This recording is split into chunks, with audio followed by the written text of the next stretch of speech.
Bonjour à tous, c'est Pierre-Marie, French by Ear, Fransogo no Kikitori. Bienvenue pour ce nouvel épisode de niveau intermédiaire.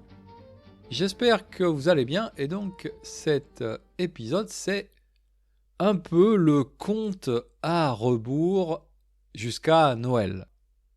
Compte à rebours, bien sûr, c'est quand on compte à rebours, ça veut dire en arrière. Probablement les comptes à rebours les plus célèbres, c'est quand on lance une fusée, puisque on compte 5, 4, 3, 2, 1, ignition, comme disent nos amis américains. Mais aujourd'hui, c'est plutôt 5, 4, 3, 2, 1, Noël. Alors, en français, on a une expression qui dit « les meilleures choses ont une fin ». C'est une expression facile à comprendre, qu'on utilise beaucoup, par exemple, à la fin des vacances, quand on s'est bien amusé pendant ces vacances, on va dire « Ah, les vacances, c'était bien, mais les meilleures choses ont une fin et demain, je dois retourner au travail ou à l'école ». Donc, ok, les meilleures choses, toutes les bonnes choses ont une fin, mais elles ont aussi un début. Et concernant Noël, à mon avis, c'est mieux de ne pas commencer Noël trop tôt. Noël, bien sûr, la date officielle, c'est le 25 décembre, mais la période des fêtes de Noël commence bien plus tôt, quelques semaines avant, notamment par exemple avec les illuminations dans les villes, mais aussi tout un peu la pression commerciale, la publicité, la décoration dans les magasins, les magazines, les informations à la télévision, le menu de Noël, les tendances de Noël, la meilleure façon de s'habiller à Noël, etc. On a quand même toute cette activité commerciale, souvent autour de Noël, qui commence bien avant Noël. J'étais d'ailleurs surpris de voir que finalement, au Japon, ces activités commencent encore plus tôt qu'en France. Par exemple, il y a pas très loin de chez moi un magasin Kaldi. Donc Kaldi, c'est une chaîne de magasins d'alimentation qui vend essentiellement des produits importés. J'y vais souvent pour acheter des produits français. Et donc, dans ces magasins Kaldi, il se passe quelque chose d'assez bizarre pendant la nuit du 31 octobre au 1er novembre. Pendant cette nuit-là, toutes les citrouilles et tous les monstres d'Halloween disparaissent et le Père Noël apparaît et fait son entrée, de telle sorte que le lendemain matin, le 1er novembre au matin, quand Kaldi ouvre ses portes, eh bien c'est déjà Noël, il y a les décorations de Noël, les chocolats de Noël, etc., etc. Un jour, par curiosité, j'aimerais bien me laisser enfermer à l'intérieur du Kaldi le 31 octobre au soir pour voir qu'est-ce qui se passe pendant la nuit, parce que c'est quand même assez extraordinaire. Mais bien sûr, à mon avis, le 1er novembre, c'est beaucoup trop tôt pour commencer Noël, entre guillemets, c'est-à-dire peut-être basculer dans l'ambiance de Noël, si on veut. En France, ça se passe plutôt en général fin novembre, début décembre, donc tout ce que j'ai expliqué juste avant, la publicité, les vitrines dans les magasins, les décorations, les illuminations, c'est plutôt fin novembre, début décembre. Et début décembre, il y a aussi, bien entendu, les calendriers de l'Avent. Donc les calendriers de l'Avent, vous connaissez peut-être, ce sont ces calendriers qui, chaque jour du 1er décembre au 25 décembre, offrent une petite surprise en général aux enfants. En fait, c'est même une sorte de compte à rebours jusqu'à Noël, puisque chaque jour jusqu'à Noël, ces calendriers nous proposent une petite surprise. Alors au départ, c'est une tradition qui vient en fait d'Allemagne, et au début, dans la tradition en fait chrétienne, les calendriers de l'Avent proposaient chaque jour aux enfants une image religieuse.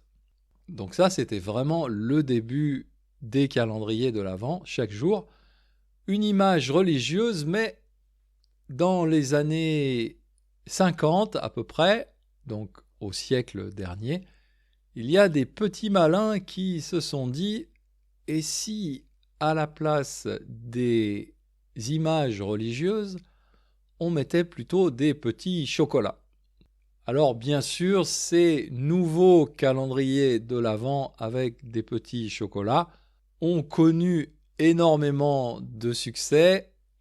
Allez savoir pourquoi on dirait que les enfants préfèrent le chocolat aux images religieuses. Bon, bien sûr, je fais un peu de l'ironie parce que personnellement, je ne suis pas très religieux, donc je fais partie des gens qui préfèrent le chocolat aux images religieuses, mais au départ, vraiment, Noël, c'est une fête chrétienne qui est importante pour tous les chrétiens, puisque le 25 décembre, on fête la naissance de Jésus-Christ, pour les personnes, en tout cas, qui y croient. Et donc, je pense que c'est peut-être à partir des années 50, comme ça, que la fête de Noël a basculé d'une fête purement religieuse à une fête essentiellement commerciale, puisque pour la majorité des gens, en fait, Noël, c'est plutôt cette idée du Père Noël, les chocolats, les cadeaux, etc. Donc, plus grand-chose à voir avec la religion.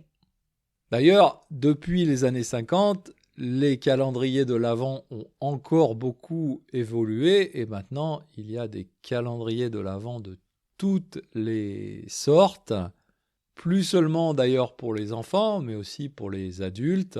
J'ai regardé un peu ce matin sur Internet. Il y a des calendriers de l'Avent pour des bières, il y a des calendriers de l'Avent, qu'est-ce que j'ai vu? J'ai vu un calendrier de l'Avent pour des cosmétiques, pour de l'aromathérapie, un calendrier de l'Avent Lego, un calendrier de l'Avent Beatles. Mais mon préféré, sans doute, c'est le calendrier de l'Avent du fromager suisse qui s'appelle L'Huisier, qui est quand même assez célèbre, très célèbre sur les réseaux sociaux. Lui, il fait un calendrier de l'Avent fromage. Il vous envoie 24 ou 25 fromages qui sont emballés individuellement et donc chaque jour, c'est la surprise, on découvre un nouveau fromage. Bref, toute cette activité commence donc tout début décembre, le 1er décembre en général. Mais pour moi, le 1er décembre, c'est encore un peu tôt pour commencer à me mettre dans l'esprit de Noël. Je préfère attendre encore un peu. Et alors cette année, je suis vraiment d'une patience extraordinaire parce que mon frère est venu en voyage au Japon il y a 3 semaines et il m'a apporté 3 paquets de papillotes. Les papillotes, j'en ai déjà parlé dans un précédent podcast. C'est un petit chocolat traditionnel à l'origine de la ville de Lyon. Ce sont des petits chocolats qui sont emballés dans du papier brillant. Et à l'intérieur de l'emballage, il y a un autre petit papier. Et sur ce petit papier, il y a écrit, en général, soit une blague, soit une citation d'une personne célèbre. Bref, j'ai ces 3 paquets de papillotes à la maison depuis 3 semaines, mais je n'y ai pas touché parce que je les ai cachés en disant « Sois patient, attends le bon moment pour ouvrir ta première papillote » parce que, en fait, quand j'ouvre ma première papillote, pour moi, c'est vraiment officiellement le moment, la date d'ouverture de ma période de Noël. Alors, c'est quand le bon moment pour ouvrir ma première papillote? Eh bien, nous sommes aujourd'hui le 12 décembre. Noël, c'est dans moins de 2 semaines. Donc, ça me paraît le bon moment pour ouvrir ma première papillote. Hop, voilà. Je ne vais pas la manger tout de suite pour vous éviter les bruits de bouche, mais par contre, j'aime bien le petit papier à l'intérieur puisqu'il y a une citation de Virginia Woolf, l'autrice de romans anglaise. Et donc Virginia nous dit « Impossible de bien réfléchir, de bien aimer, de bien dormir si on n'a pas mangé ». Alors, c'est quand même une citation de circonstance, ça veut dire une citation adaptée et parfaite dans ce moment présent. Et bien sûr, je ne peux être que d'accord avec Virginia. En effet, impossible de bien réfléchir, de bien aimer, de bien dormir si on n'a pas mangé. Voilà, ça me paraît être une conclusion parfaite pour ce podcast. En plus, j'ai quand même assez envie maintenant de manger cette papillote que j'ai posée devant moi sur la table. Et donc, je vous dis à bientôt, mata jikai, bon appétit peut-être, et bien entendu, joyeux Noël un peu en avance, mais c'est le compte à rebours qui commence.